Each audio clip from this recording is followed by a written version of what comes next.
Concord is back, everybody. They have given us access to the beta, both the closed beta to PS Plus subscribers the week prior, and then this weekend, as we're recording this, it is an open beta where anybody can jump in and play the next iteration of a live service game from PlayStation, which is Firewalk Studios is the developer of this game. PlayStation bought them soon after they were created. They are a bunch of Destiny developers that came over here and created a studio called Firewalk to make the game Concord that's now releasing on PS5 and PC August 23rd. So it's coming very, very soon. The overall idea of this game is it's set in this like kind of like, I guess, past future in a way, because it kind of has like a period vibe too, doesn't it? Like aesthetically it kind of looks like something from the 70s in a way, like 70s but then futuristic like art style. Guardians of the Galaxy meets Starfield. Yeah.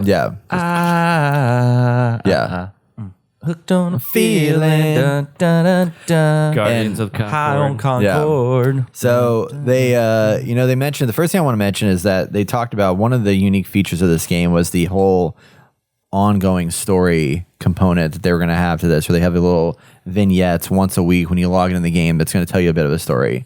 What did y'all think of that? You've experienced one. Did you play this weekend at all, Austin? No. Because it was different this weekend, so I was curious if you were able to see the differences. I did not do it. I thought, like, because they opened up the story explaining kind of like what the story is, but I didn't care. Yeah. I don't know. It just didn't, like, I don't know. I'm just like, with these style of games, I feel like there shouldn't, not unless there's like a PvE element to it where I'm progressing with the story, but just showing me a scene, I was just kind of like, I didn't understand what was going on. I don't think it was like a good story. I mean, I think it's more to like kind of get you more acclimated to liking the characters, because like the Overwatch did a good job with building out like origin story YouTube videos before characters drop to tell you like, here's the backstory of the character. Yeah, you know. So they're trying to do that, but then build it into the game with like ongoing vignettes or whatever. I liked it better than I thought because the presentation of it was great. Okay. But I do agree, though, it's like for 90% of the people, probably going to be like, I don't give a shit. Skip. Yeah, I don't give a shit. I wanted to skip it, but only watch like both scenes, and they were super long, just so I can talk about it on the podcast. I 100% agree with you. It just feels like Guardians of the Galaxy. It's so like to Guardians Galaxy. Copycat.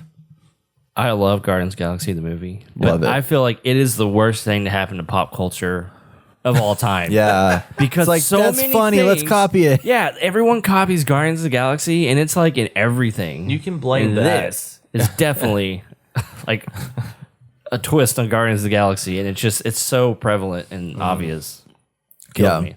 Yeah, I agree. So the story bit of it, like I don't mind it, but I feel like most people aren't going to care about it. And I feel like that's when we get into talking about this game, for me, that's the only net new feature that this game has, which sucks because it's not great, you know? So it's not great. But anyway, so getting into Concord is a 5v5. Correct me if I'm wrong. Does that sound right? Yeah. 5v5 arena-based hero shooter. You get to pick from a series of what's called free runners, and these free runners are all different characters and abilities and things of that nature. This one is different than like when we previously talked about Fragpunk, where you had like your weapons and your hero abilities that were detached from one another. In this game, you pick a hero, you have a set of weapons, you have a set of abilities that's all tied to that character. Yep. And some characters have two weapons you can swap between the two, which I didn't realize that because this game doesn't have a tutorial system. Not very clear. Yep. Yeah, that was the big thing is like you jump in this game that's like you can click on play, you can click on, they don't have the Galactic Guide unlocked yet, which is supposed to kind of help you understand the full overarching narrative later on.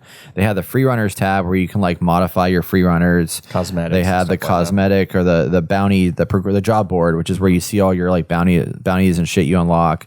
And then they had a how to play, which is a wall of text with no like walkthrough on like actually how to play like, the free runners. They have it separated out, how to shoot, how to do this, how to do that. And you go down to expecting you can like click on it or like play a fucking video. I don't care. Or throw you into a tutorial like section. Nope, it's just more text. You're just like, I get it. It's beta. Maybe they'll come out with like an actual thing. I've seen people do way better things for a beta than just text. Yeah. And that's a huge piece of selling you on this game. Yep. Is finding an attachment to the heroes. Yes. And you jump in the game and there's no way to test the heroes before you play them.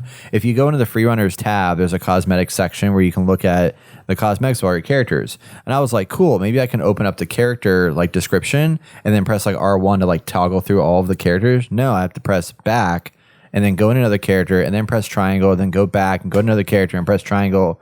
And there was one point where like I kept going through all of them. I was like, man, these are oddly similar. Turns out it wasn't switching my character when I kept going back to do it. I was like, what the fuck? Oh shit. I was so confused, man. Love it, dude. I mean, like we said, this is still beta. This is just our kind of like our first impressions.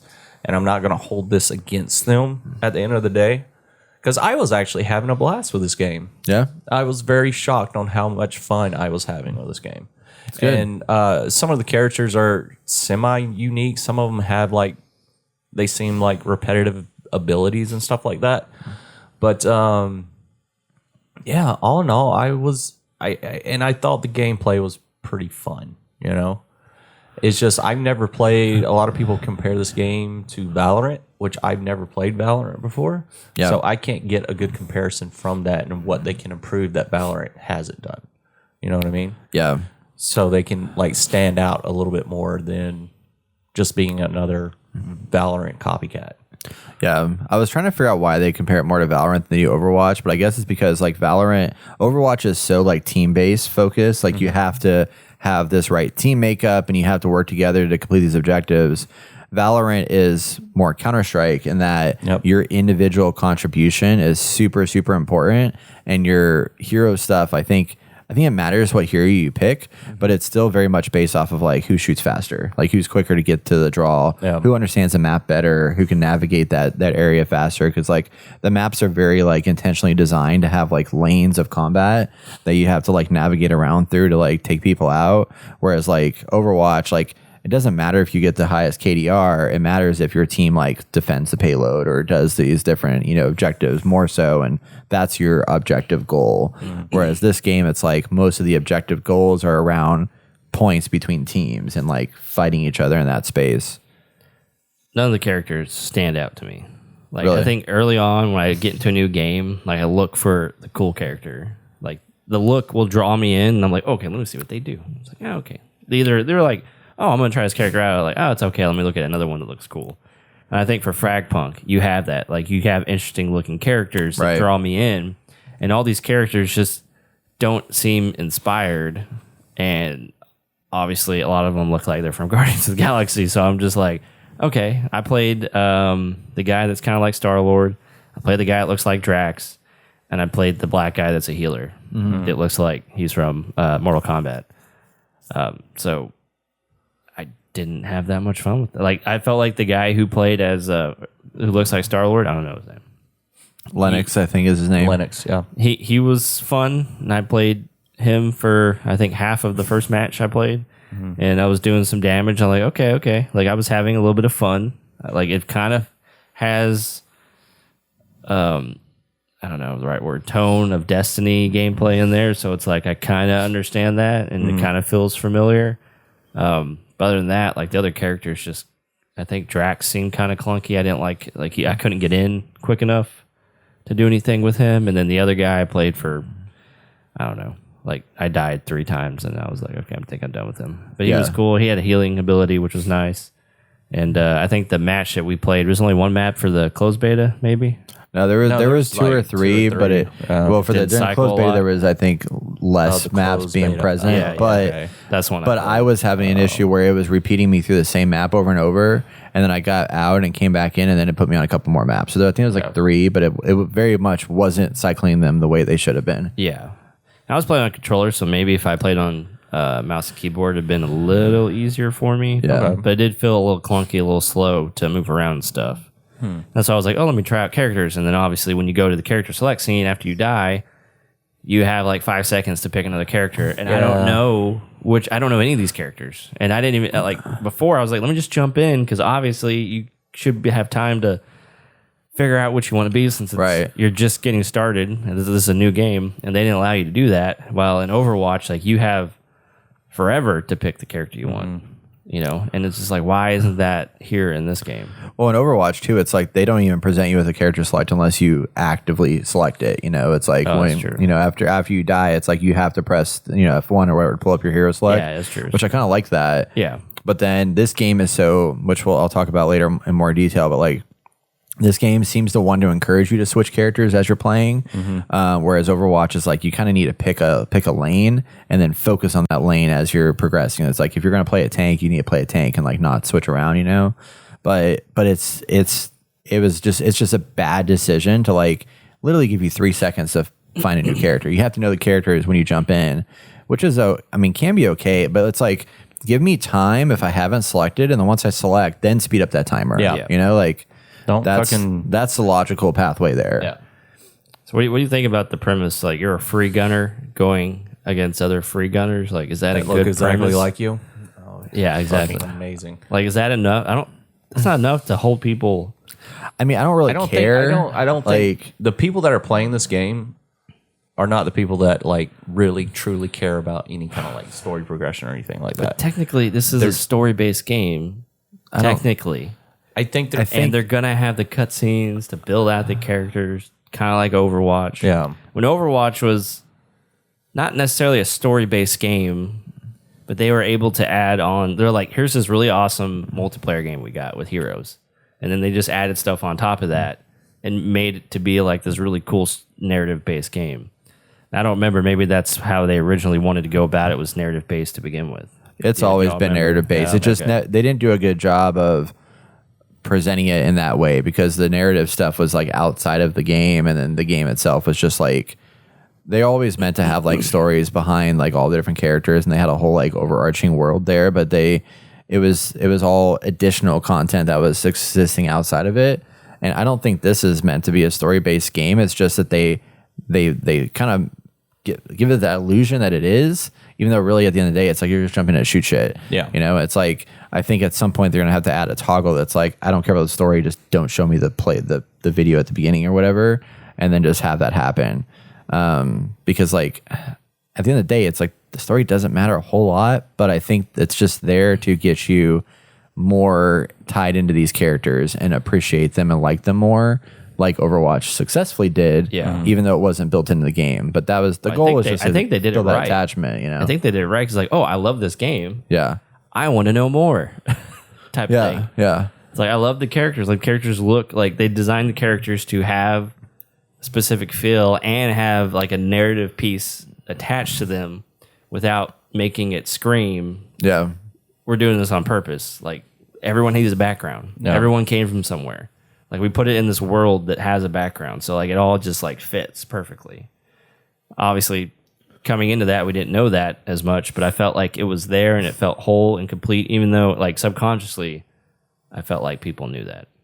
Maybe that's too far of a reach to say, but yeah. I mean, you can tell. I mean, that's what they did. It was in the game before it launched, and here, obviously, all these people have backgrounds and stuff, but they're putting that narrative aspect, like simultaneously weaving it into the game. So it's like right off the bat, here's a story, and then we're going to fill you in with stuff happening later, so you get attached to these characters. But like I said, none of the characters seem very interesting to me. Yeah. I think I agree with you on the characters, because like I think I wrote down here, it's like there's a diverse lineup, unique looks, and I mean all the characters look very visually different. Yeah, but I don't really like the way any of them really look. It's like you got, which I mean, nothing wrong with this, but like you have the one girl that's got the helmet on, like the spacesuit helmet on, and she's got like purple lipstick and stuff like that. It's just like she doesn't look like a standard. I don't know. It seems so like, let's get as weird and different looking of characters as you can possibly get.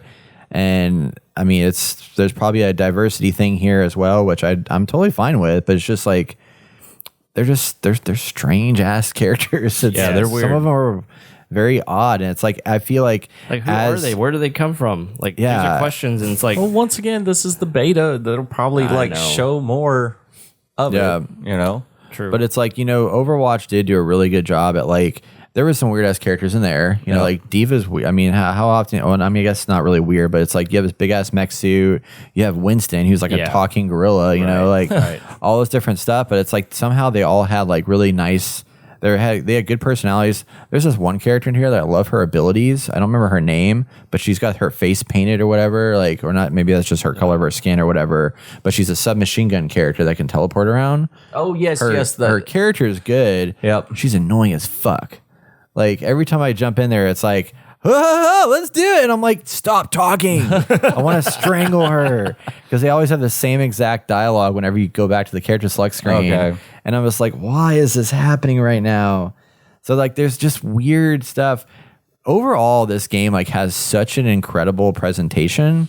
It plays really well. It feels like a AAA game to me. Like it feels really good. it's the polish of a PlayStation game we would expect. 100%.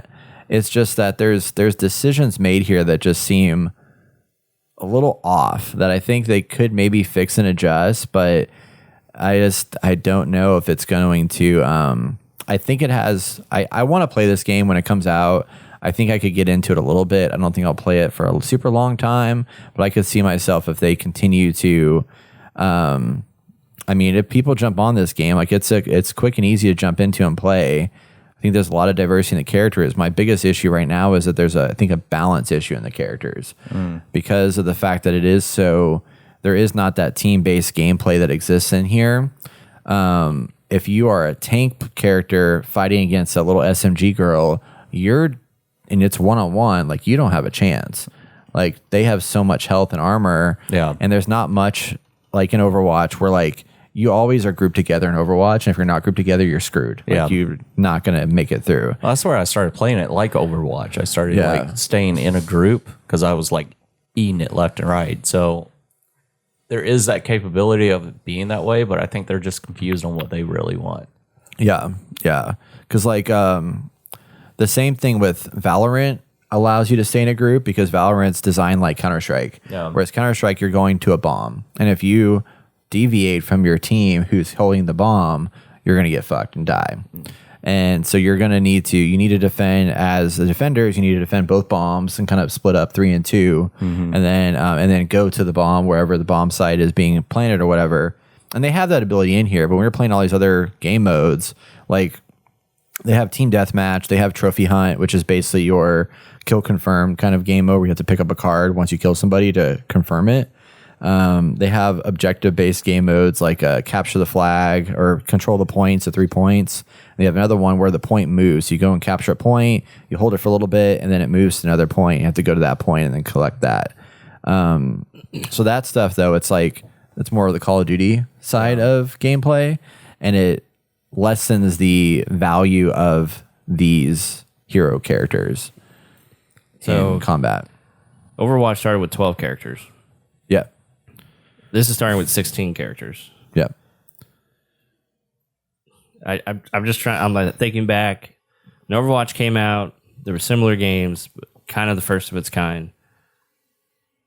Got very popular very fast and continues to be something that people play and talk about. Obviously, lost a lot of steam along the way. I almost feel like this needs that kind of excitement for it. And it having 16 characters to choose from is nice to have a good selection. But I think starting off with something tight, like 12, like even with the 12, I just remember Overwatch was super popular, super fun. And having to like build a team around that stuff. I just feel like there's might be too much going on here, and it's not going to be tight enough to have that initial spark to get people really on board. Because, I mean, do you remember how people were talking about before Overwatch launched? I don't remember. Like talking about Overwatch? Yeah, like getting hyped and excited. I know there was like some controversy, like, oh, it's really similar to Battleborn. Was it Battleborn? Yeah, it was Battleborn. But I mean, Overwatch definitely had the... Because initially hype. they were... hype was... They were kind of like compared to each other. Yeah. And then it was like, oh, this is completely different. Right. Way different. And then that just like took over and just went. Like, took off a rocket ship. Overwatch definitely like got the hype, which I mean, it's a Blizzard game. It's gonna have that effect. But I don't know. I think the number of characters, like, I mean, whether they have 10, 12, 8, whatever, like it's that part. I think the reason they have more characters here is just because of that crew builder system. Because otherwise, if you had it any less, like the crew builder system wouldn't make sense. I gotcha. But I think the crew builder system is too. So the crew builder system, just kind of break down what that is that one of the features in here that's new is that you can build a crew based off of the type of gameplay you're about to experience. So say you want like super hard hitting defense, like attacking kind of base characters, you can build a crew based off of that.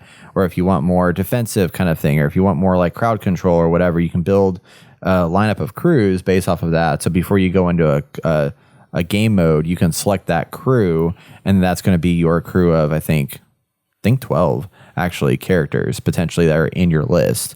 So you don't go in there with the 16, you go in there with the ones that they've selected for you, and then that you've selected for yourself.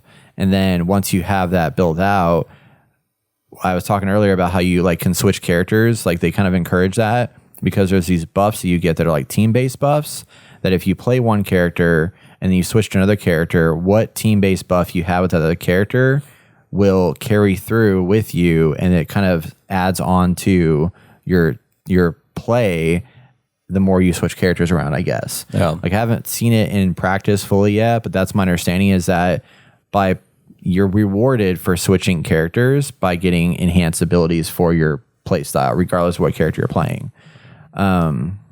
So like, I think that's why they have so many characters. So you can add that capability of it makes the crew builder system work.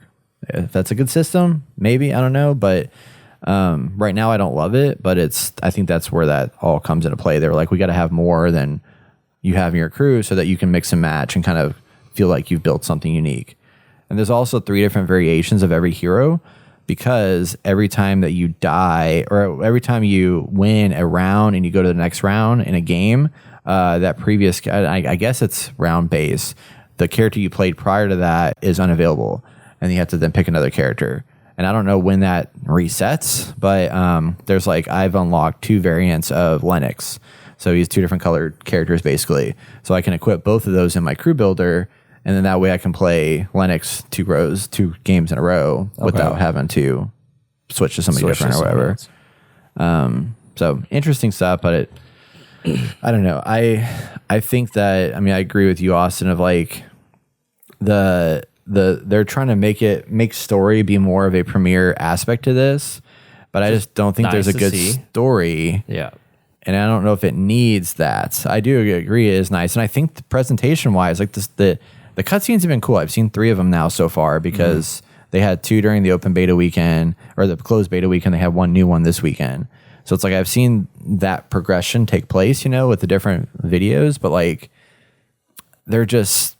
Do you deem it necessary? No, it's not like there's no story here that's progressive. It's not like Helldivers where there's a objective goal to like fight off bad guys, and therefore the narrative like makes sense to like the push and pull of that narrative is existing there. This doesn't have any like why attached to it.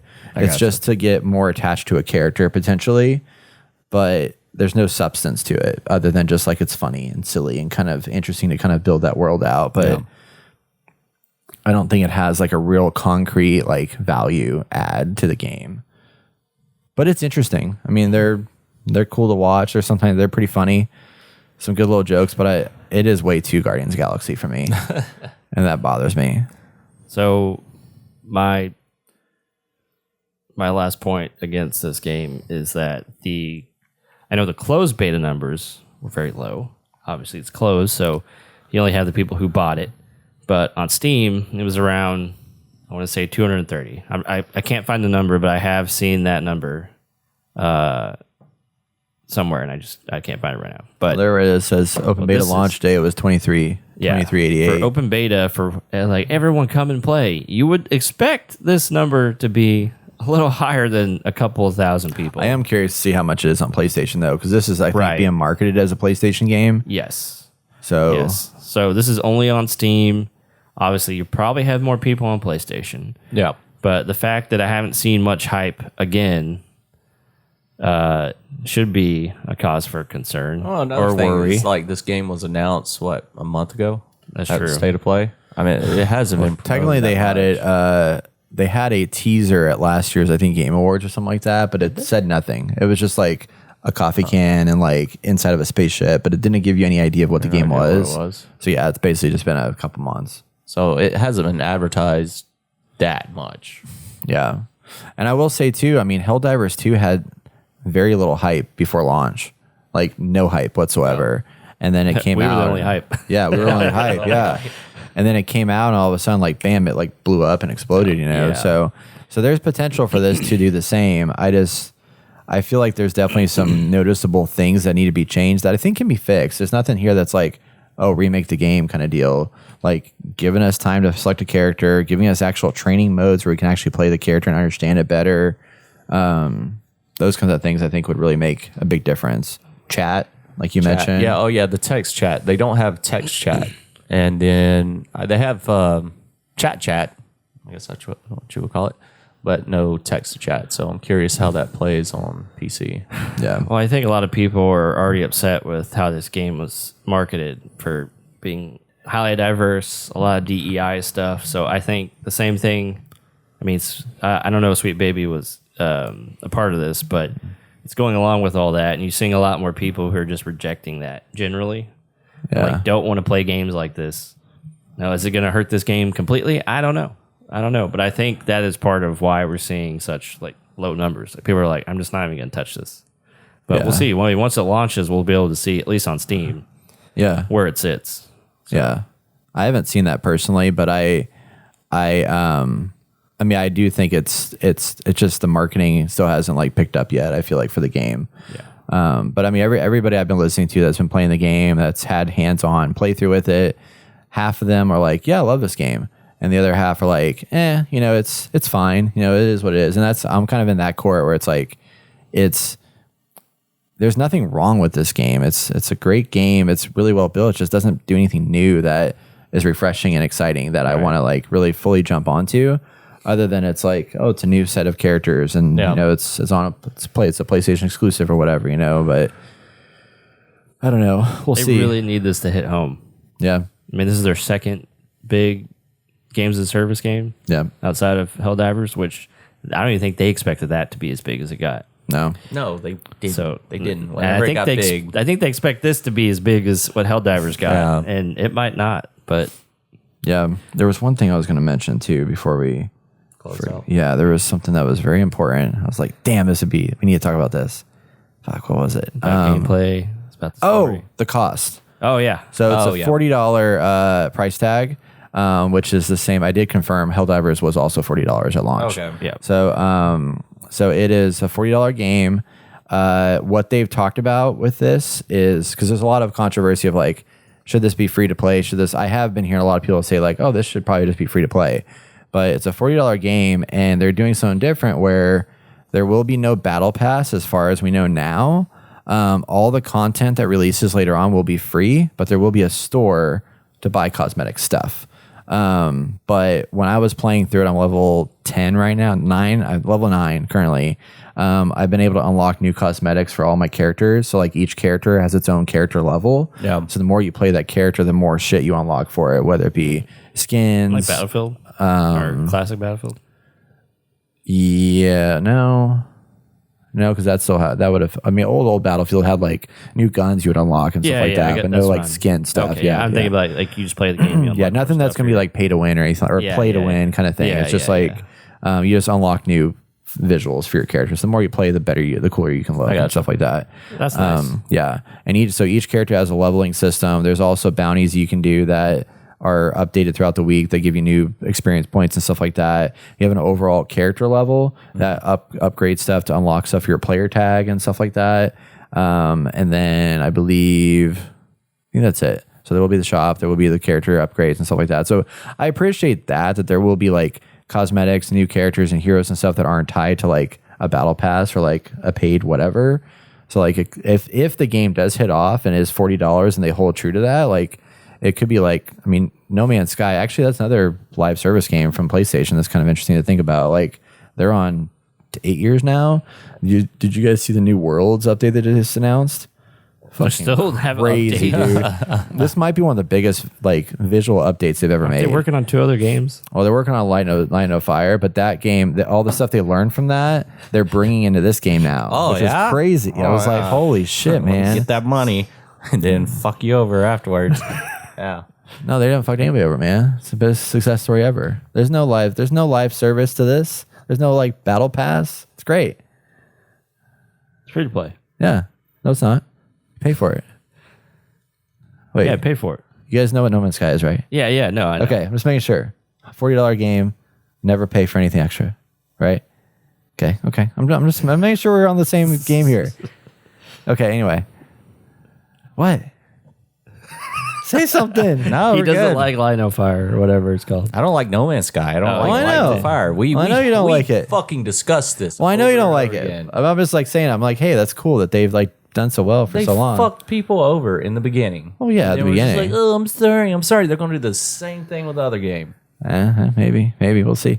And We'll then be the first to let you know. We'll be the first, yeah. I won't be. I won't fucking say. I can am sit not here- playing that fucking game. Hopefully, We'll it's see free to about play. that. Now we'll see. Anyway, so that is our first impressions and first look at Concord coming out this August. Time will tell if it's good or if it is a miss and not great at all, and then everybody jumps off of it and doesn't play it ever again. So stay tuned for that. But we'd love to hear what you guys think of Concord if you've played it. Let us know in the comments. Do you agree with some of our comments or do you disagree? If so, why do you disagree? We'd love to hear from you. Or did we miss anything? Or did we miss anything? Probably did. So there's a lot of stuff I didn't mention because we're getting too long here. So save that for later.